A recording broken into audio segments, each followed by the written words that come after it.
Twitter is reportedly nearing a deal to sell itself to Elon Musk. The Tesla and SpaceX CEO says he has raised $46.5 billion to buy the social media giant. He proposed to buy Twitter for just over $54 a share, calling his bid, quote, the best and final offer. The company's 11-member board is reportedly finalizing the deal.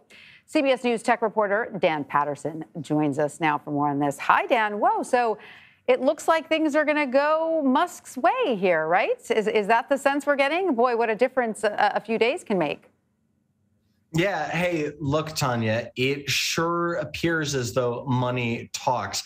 Musk is the world's richest man, but it's just on paper. So as of last week, we heard a little reluctance from Twitter's board because there's so much opacity around how he might fund such a deal. Well, today, all that opacity is gone.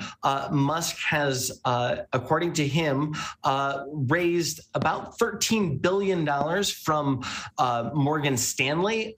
He's got another $12.5 billion he will help fund with loans against his Tesla stock, and he's adding $21 billion of his own cash. So the functions of how this deal might process, those are still unclear, but the financing of the deal, that is coming into focus. Wow, and speaking of the financing, so Twitter stock is up on this news. You know, could it potentially rise so much that his bid is going to not be enough?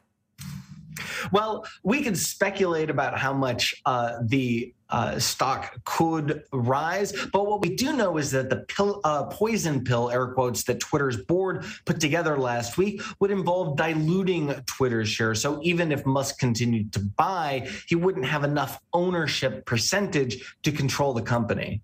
So, Dan, we know that Twitter is supposed to report this week. Do we think that the board is trying to move into a deal before that to sort of head off whatever news they might have to report?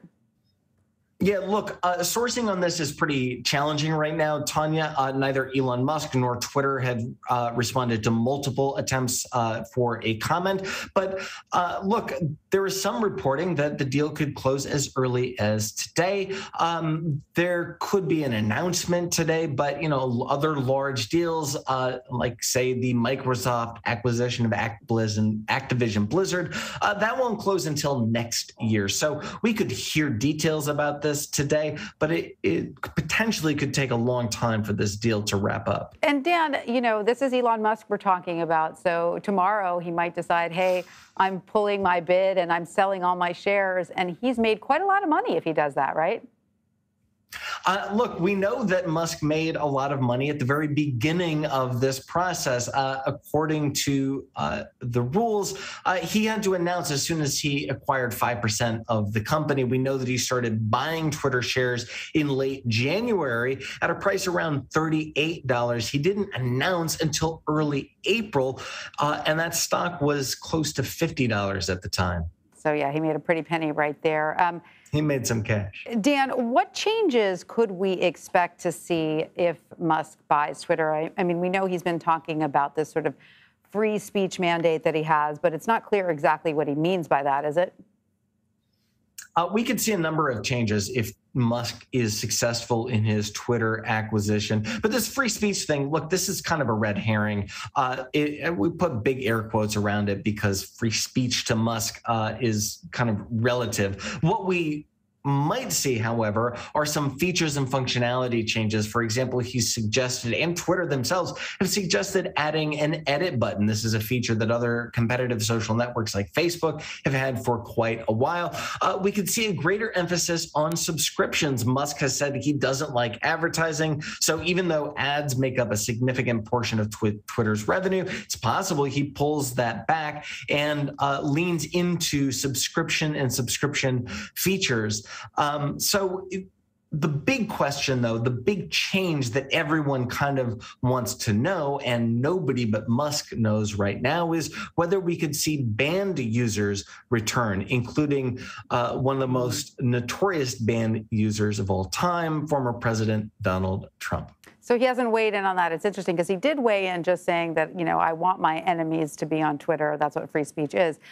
So it's interesting that he hasn't weighed in on some of those bigger questions about banned accounts, right? Well, Tanya, I'll put it to you this way. Musk hasn't weighed in on that, but we do know that, look, it might not be great for democracy, but it's really good for business and good for Elon Musk if there are controversial users on Twitter. So that might at least kind of point towards what his decision could be. Right, if we're reading the tea leaves. All right, well, Dan Patterson, thank you so much for joining us. We appreciate it. Good to see you.